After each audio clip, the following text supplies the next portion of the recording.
반갑습니다. 준선생입니다. 자, 이번 시간에는 부동산 투자를 하지 않는다면 50대에 펼쳐질 일들이라는 주제로 이야기 드릴 겁니다. 자, 구독, 좋아요, 알림 설정 부탁드리겠습니다. 제가 부동산 투자를 시작하면서 여러 부동산 커뮤니티에서 활동하게 되었는데, 그러면서 여러 연령대 사람들과 자주 소통을 하게 되었습니다. 자, 주로 50대 분들이 제 주위에 많이 있는데, 이분들이 부동산 투자에 언제부터 관심을 가졌고 또 언제부터 투자를 했는지 그 여부에 따라 나이 50대 이 자산의 규모가 상당히 갈리는 것을 볼 수 있었습니다. 자, 연봉 1억 2천인 대기업 부장인데도 불구하고 자산이 집 한 채가 전부인 경우도 많고, 같은 직급이지만 이 젊을 때부터 부동산 투자를 잘 해서 원룸이나 상가주택 임대를 통해 임대 수익만 월급의 몇 배를 벌어가는 경우도 상당히 많이 있습니다. 저는 이런 경우를 많이 보면서 20, 30대부터 부동산 투자에 관심을 가지는 것이 상당히 중요하다라는 점을 주변 지인들에게도 많이 전파를 하고 있습니다. 제 생각에는 50대는 세 부류로 나뉘어지는 것 같습니다. 자, 하나는 젊을 때부터 열심히 부동산 투자를 한 사람과, 그리고 회사만 열심히 다니고 퇴직을 걱정해야 하는 그 나이가 돼서야 그제서야 부동산 투자를 시작해야겠다고 마음 먹으신 분들. 세 번째는 아예 관심이 없으신 분들. 그런데 이분들을 가만히 보면 재미있는 사실이 있더라고요. 어느 정도 부동산 자산이 있는 사람들이 회사에서도 높은 위치로 올라가더라 라는 것이었습니다. 자, 좀 이상하긴 하죠.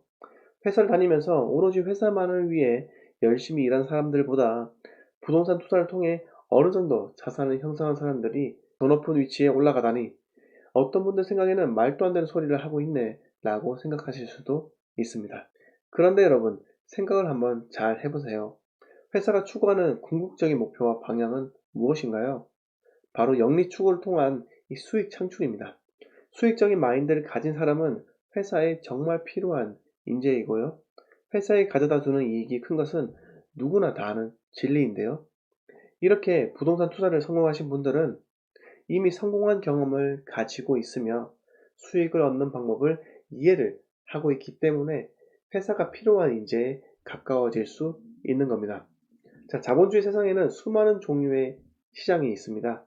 그런데 어느 한 시장에서라도 그 시장을 지배하는 방법을 알게 된다면 다른 시장에서도 통할 확률이 상당히 높게 되는 거죠. 부동산 투자에서 쌓은 성공과 실패의 경험으로 결단력, 실행력, 인내심을 키울 수 있고, 그리고 경제와 금융을 읽는 능력뿐만 아니라 살아가는 데 꼭 필요한 이 법 체계를 이해할 수도 있습니다. 그렇기 때문에 부동산 투자에 성공하신 분들은 시장을 지배할 수 있는 이 여러 능력을 두루 갖추었기 때문에 회사에서도 성공할 확률이 상당히 높게 되는 겁니다. 자, 고정된 월급을 받고 매번 똑같은 패턴으로 소비가 이어지게 된다면 사람은 무기력해질 수밖에 없습니다.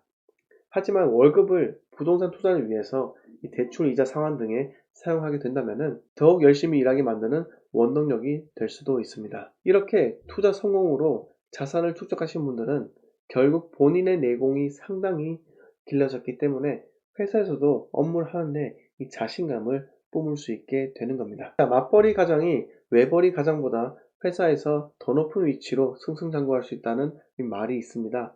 그 이유는 내가 아니더라도 배우자가 이 돈을 벌어오기 때문에 회사에 휘둘리지 않고 결국 회사에서도 내 소신을 펼칠 수 있게 되는 건데요. 소신을 펼칠 수 있다는 것이 회사에서 제멋대로 한다는 말이 아니라 부동산 투자 성공으로 축적된 경험이 본인을 당당하게 만들 수 있다고 저는 생각합니다. 자, 여러분, 회사만 바라보고 앞만 보고 달리는 사람들은 금방 지치기 마련입니다. 하지만 투자를 통해 이 자산의 여유가 있는 사람들은 앞만 보는 것이 아니라 옆도 보고 뒤도 돌아보는 그런 여유도 갖추었기 때문에 무슨 일을 해도 성공할 확률이 상당히 높게 되는 겁니다. 자, 성공하기 위해 아둥바둥 살면서 상사의 눈치를 보고 또 라인에서 떨어지지 않기 위해 죽자살자 회식 자리에 따라가고, 혹시나 실수할까봐 상사가 시키는 것만 하게 되려 하고, 자, 이렇게 앞만 바라보다 보면 후배들과의 관계는 자연스럽게 소원해지게 되고 결국 본인을 따르게 되는 사람들도